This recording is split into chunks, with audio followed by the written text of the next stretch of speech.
Next chapter, simple classification of substances.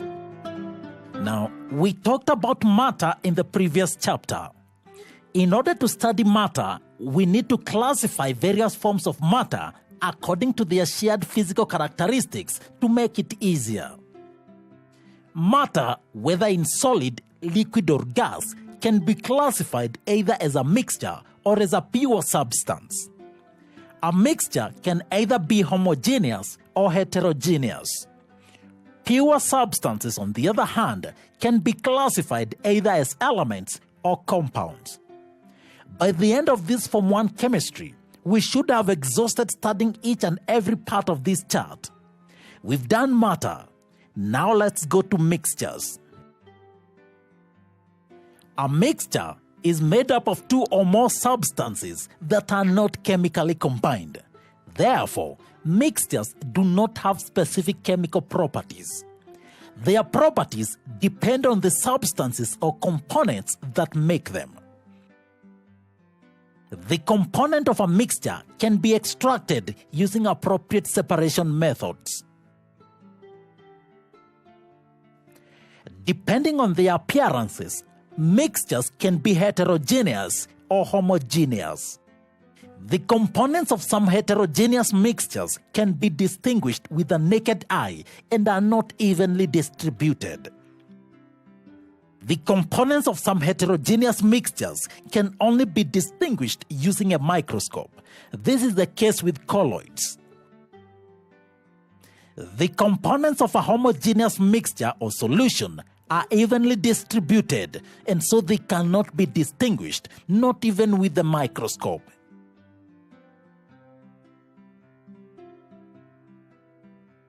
Depending on the state of the components, mixtures can be grouped as solid-solid mixtures, for example, iron filings and sulfur.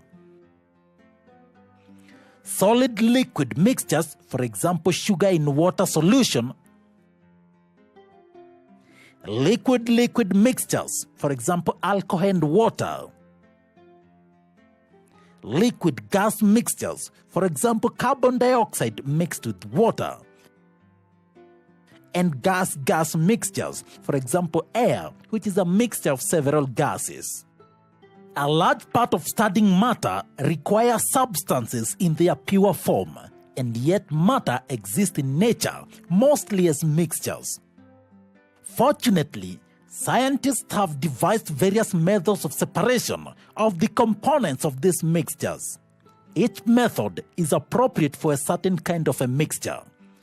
These methods include use of magnets, decantation, evaporation, filtration, separating funnel, sublimation, crystallization, distillation, and chromatography, among many others. Traditional methods of separation include hand picking, sieving, and winnowing. Hand picking is used for separating the components of a mixture which are different in color, size, and shape. For example, cereals and pebbles.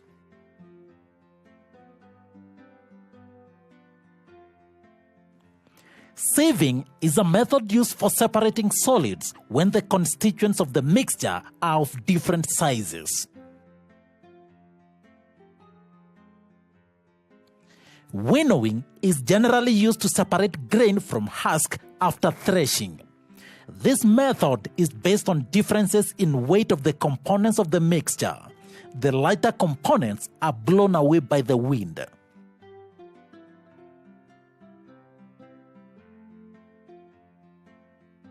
Use of magnets. This method is applied in separation of components of a mixture in which one component is magnetic and the other is not. For example, a mixture of iron filings and sulfur. The magnet will attract the iron filings, leaving the sulfur powder behind. Next method is sublimation. This is a method of separating a solid-solid mixture in which one of the components undergoes sublimation. That is, it transits from solid to vapor directly. For example, separating ammonium chloride from salt. We put the mixture in a china dish and cover it with a funnel. We block the tip of the funnel with the cotton wool. The china dish is heated gently. Ammonium chloride, a sublimate substance, changes into vapor and condenses on the cooler parts of the funnel. The non-sublimate substance, sand, will remain behind in the china dish. The ammonium chloride is then scrubbed from the inner side of the funnel, and hence the mixture is separated. Other sublimate solids include naphthalene, iodine, camphor, and benzoic acid.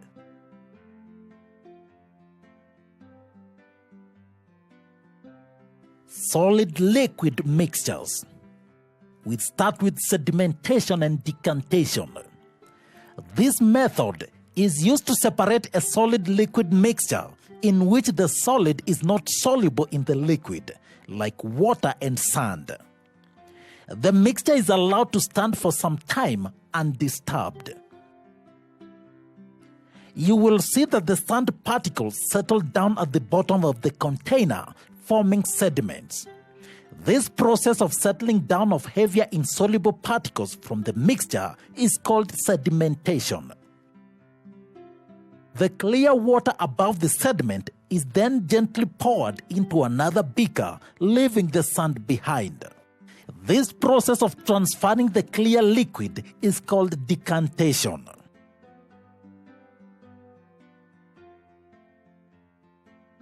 Filtration is a more efficient method of separating an insoluble solid from a liquid like sand and water. We take a filter paper and fold it into half to make a cone like this one. We place the cone in a funnel fixed on a stand. We pour the sand-water mixture through the filter paper. The sand particles get trapped by the filter paper while the clear water sieves through and is collected in another beaker below the funnel. The clear water collected is called the filtrate, while the solid that is left on the filter paper is called the residue. This method is called filtration. One disadvantage is that it is a slow process.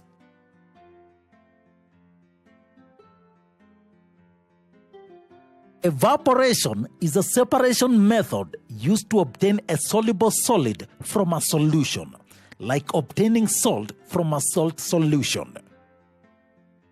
We take a solution of salt and water in a dish and heat it gently.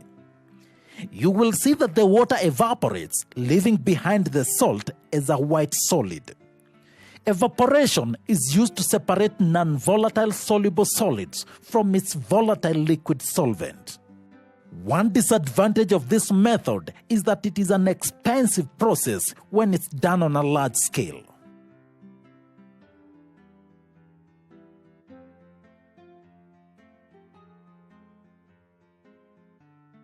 Next, crystallization.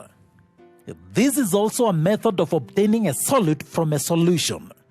It is a special kind of evaporation method. Crystallization is the process of separating a pure substance in the form of crystals from its hot saturated solution by cooling. For instance, sugar is added to hot water to form a syrup. The syrup is then allowed to cool. Fine particles of sugar separate from the syrup. These fine particles are called crystals, which have definite geometric shapes and are formed by natural processes.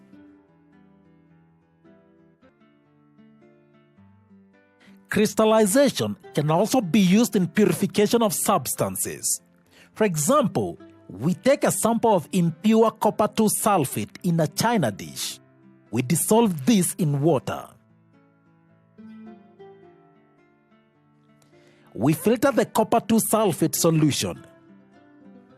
Next, we evaporate the content until we get a saturated solution. Cover the solution with a filter paper and leave it at room temperature to cool for a day. After a day, pure crystals of copper-2 sulfate will be formed. The point is, the salts contain water of crystallization and must not be evaporated to dryness. Crystallization is used for purification of salt from seawater and separation of crystals of alum from impure samples.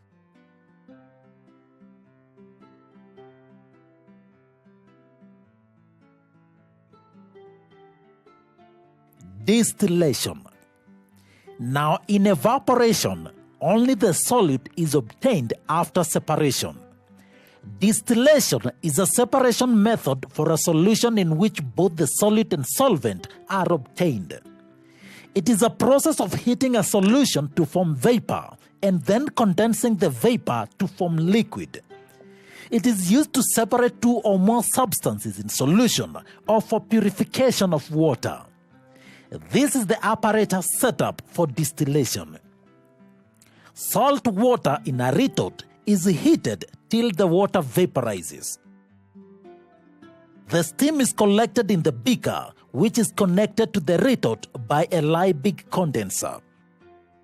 The steam condenses into liquid water and the salt is left behind in the retort. Notice that cold water flows in the Liebig condenser in the opposite direction as the steam. This is called countercurrent flow and ensures efficient cooling.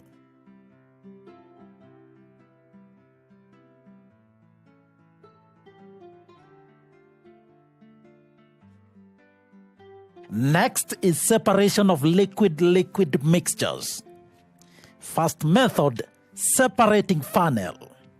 Now, a separating funnel is used to separate immiscible liquids like water and oil. Immiscible liquids are usually of different densities. A separating funnel is a special flask in the shape of an inverted cone.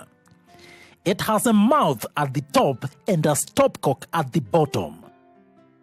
The mixture is put into the separating funnel, placed on a stand. It is allowed to stand for some time.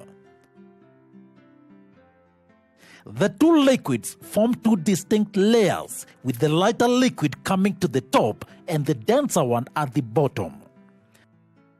The stopcock is then opened and the bottom liquid is drained.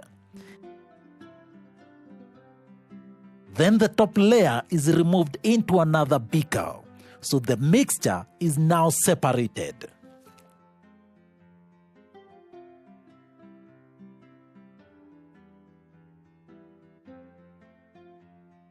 Miscible liquids can also be separated by distillation, provided they have a huge difference in their boiling points. For example, a mixture of water and acetone. The mixture is placed in a distillation flask. The neck tube is attached to a Liebig condenser, which is a long glass tube within a glass jacket with an inlet and an outlet for water. The mouth of the flask is fitted with a one-holed rubber cork through which a thermometer is introduced. When the mixture is heated, acetone, which has a lower boiling point, vaporizes first and then condenses in the Liebig condenser. It is collected at the condenser outlet.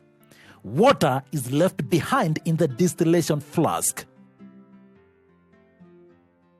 This kind of distillation is used only when the components of the mixture have huge differences in their boiling points. What if the boiling points are close? In case the difference in the boiling points is less than 25 degrees Celsius, we use fractional distillation method. Let's take an example of water and ethanol. Water boils at 100 degrees Celsius and ethanol at 78 degrees Celsius. The two liquids can be separated by fractional distillation, which is a modified kind of simple distillation.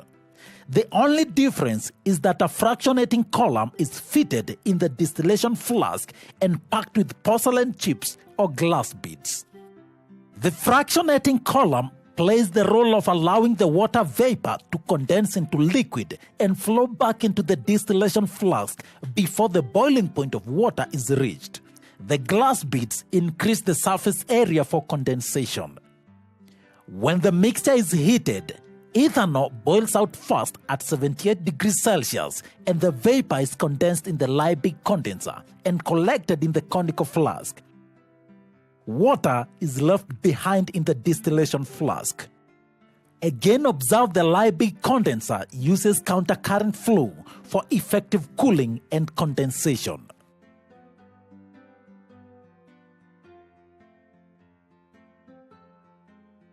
Fractional distillation is applied industrially in separation of oxygen from air in what we call fractional distillation of liquid air.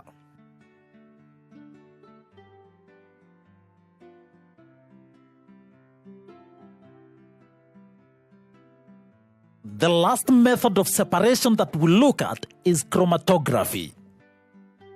Chromatography is an analytical method used to separate colored substances, especially pigments. In chromatography, the sample is distributed between two phases, a stationary and a mobile phase. In paper chromatography, the stationary phase is usually a piece of high-quality filter paper. The mobile phase is usually a developing solution that dissolves the sample and carries it up the filter paper over a certain distance. The different components of the sample mixture are carried up the paper through different distances. Thus, the components of the mixture are separated. The distance traveled by each component depends on two factors. 1. Solubility, or how well it dissolves in the solvent or the mobile phase. The more soluble the substance, the further up it moves. In this case, our sample is a mixture of three substances, and each is carried over a certain height up the filter paper.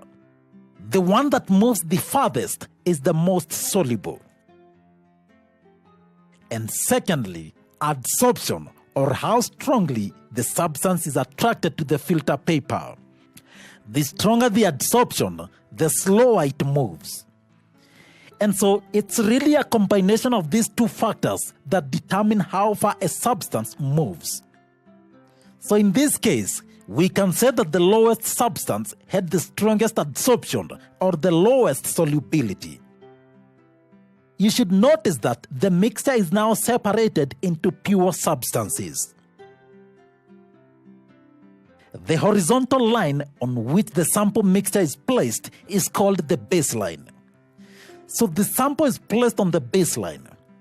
Then we place the filter paper into the solvent. The solvent level must be below the baseline. So the solvent moves up and separates the sample into various components. The farthest point reached by the solvent is called the solvent front. We then remove the filter paper and allow it to dry. Then we measure the distance from the baseline to the solvent front and also to each of the sample. From the values, we can calculate the RF values for each component. RF is equal to A over B. The RF value is important in identification of the substances. The RF value is specific for a particular substance.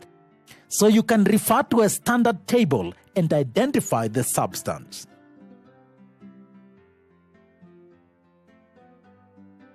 Chromatography is used in three things.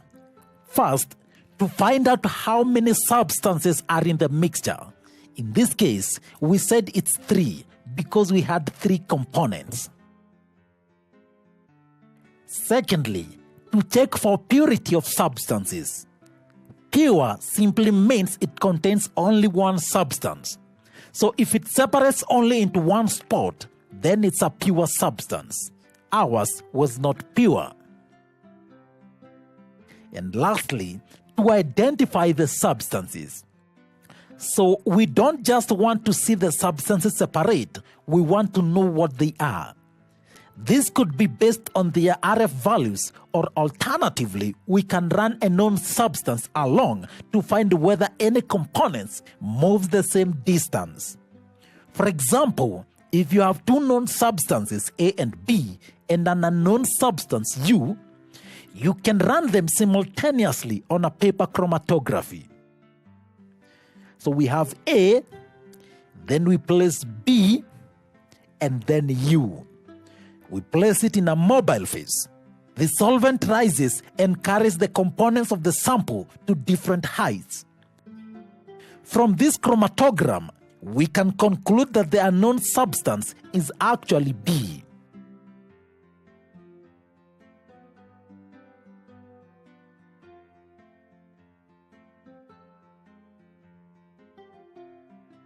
Next, pure substances. Now, having looked at mixtures, their types and how they can be separated, we now look at pure substances. The thing is, when a mixture is separated into its constituent components, those individual components are now pure substances. So, copper 2 sulfate is a pure substance. Water is also a pure substance. But a solution of copper 2 sulfate in water is not a pure substance. It is a mixture. Pure substances are further classified into elements and compounds. An element is a pure substance that cannot be broken further into smaller substances by chemical means. Examples of elements include sodium, hydrogen, carbon, nitrogen, sulfur, and many others. In nature, there are over 110 known elements, and they are arranged in what we call a periodic table that we will see in Form 2. Elements are made up of atoms. An atom is defined as the smallest particle of an element that can take part in a chemical reaction. Atoms of the same element are similar and different from those of other elements. Atoms are so small, they cannot be visualized with the naked eye, not even with a light microscope. The name comes from the Greek word atoma, which means indivisible. For example, this piece of gold is made up of millions and millions of gold atoms. If you chop this piece into half, chop into half again, and again, and again for a very, very long time, that's if you could, you will get to a point where you cannot cut anymore, and you will end up with the smallest piece of gold possible, an individual gold atom. If you could cut the gold atom, it will no longer be gold. So an atom is the smallest unit of an element having all the characteristics of that element.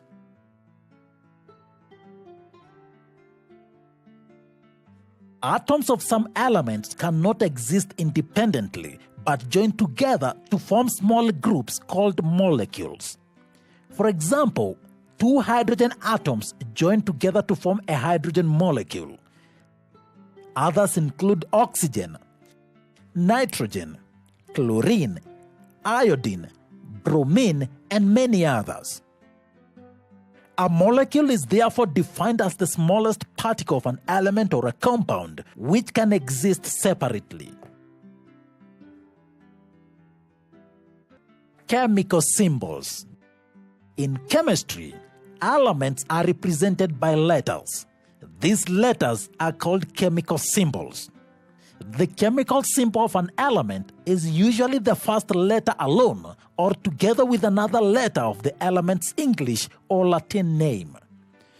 Examples of elements with the first letter of their English names include hydrogen, which has the symbol H, carbon C, sulfur S, and phosphorus P. Elements with two letters of their English names include helium, magnesium, calcium, aluminium, and others. Elements with names derived from Latin include sodium, which is known as natrium, potassium, which is known as kalium, iron, known as ferrum, silver known as argentum, and many others. For chemical symbols with two letters, note the following. 1. The first letter of the symbol is capital and the second is always small. Secondly, the second letter in the chemical symbol is not necessarily the second letter in the element's name. As we proceed further, you will be able to have the chemical symbols at your fingertips.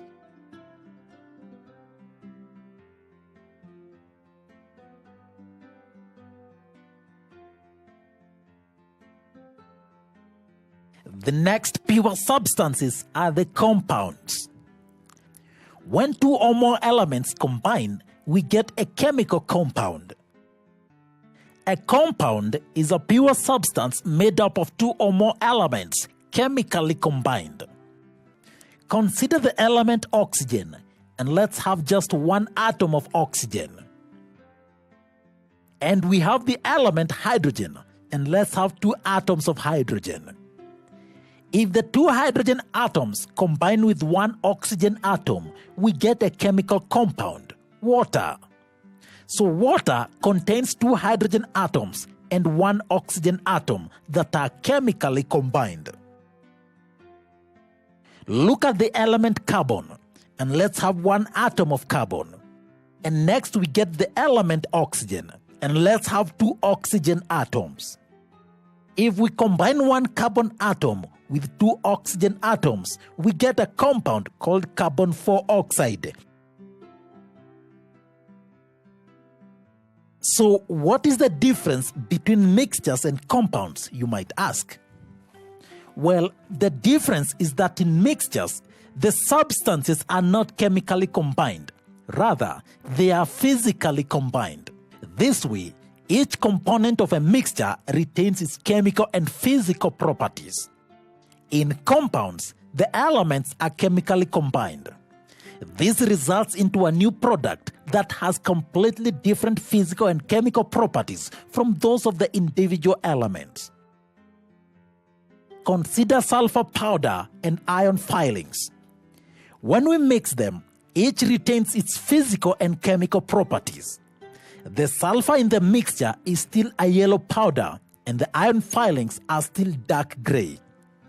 If you drag a magnet over the mixture, it will attract the iron filings, meaning they still remained magnetic in nature, even in the mixture.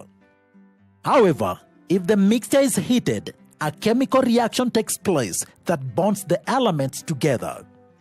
The product is called iron 2 sulfide, which is a compound. Not only does the compound look different, but it also does not have magnetic properties. And so you see a compound does not possess the same characteristics of the elements they are made up of.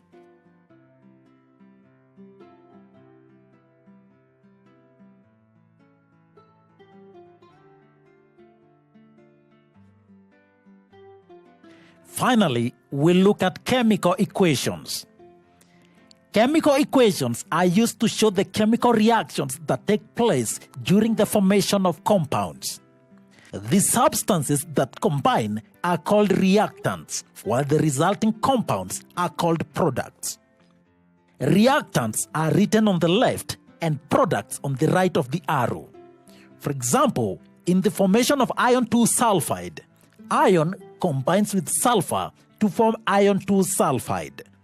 In the formation of carbon 4 oxide, carbon combines with oxygen to form carbon 4 oxide. However, it is not just the elements that react with each other to form compounds. No, compounds can also react. We also may have more than 2 reactants and even more than 2 products. For example, sodium, which is an element, can combine with hydrochloric acid, which is a compound, to form sodium chloride and hydrogen. Copper 2 nitrate, a compound, when heated, decomposes to copper 2 oxide and nitrogen 4 oxide plus oxygen. These are called word equations. The condition for the reaction is written on top of the arrow. When the arrow points in one direction, it means the reaction is irreversible and proceeds in only one direction, the forward direction. Some reactions can proceed either forward or backward. They are called reversible reactions, like heating iodine. They are represented with twin half arrows.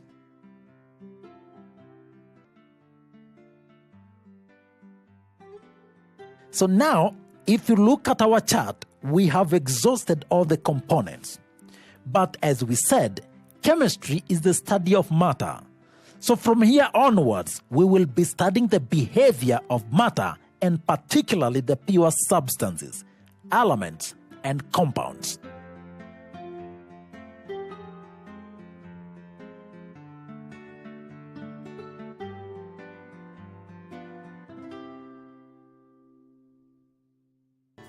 The next big technological leap was the discovery of alloys. About 4,000 years ago, curious African and Asian folks figured out that with the help of flame, you could take this copper stuff and combine it with this tin stuff and make stately bronze. People usually think of gunpowder and fireworks when they think of ancient Chinese chemistry, but thousands of years before those inventions, Chinese were the emperors of bronze.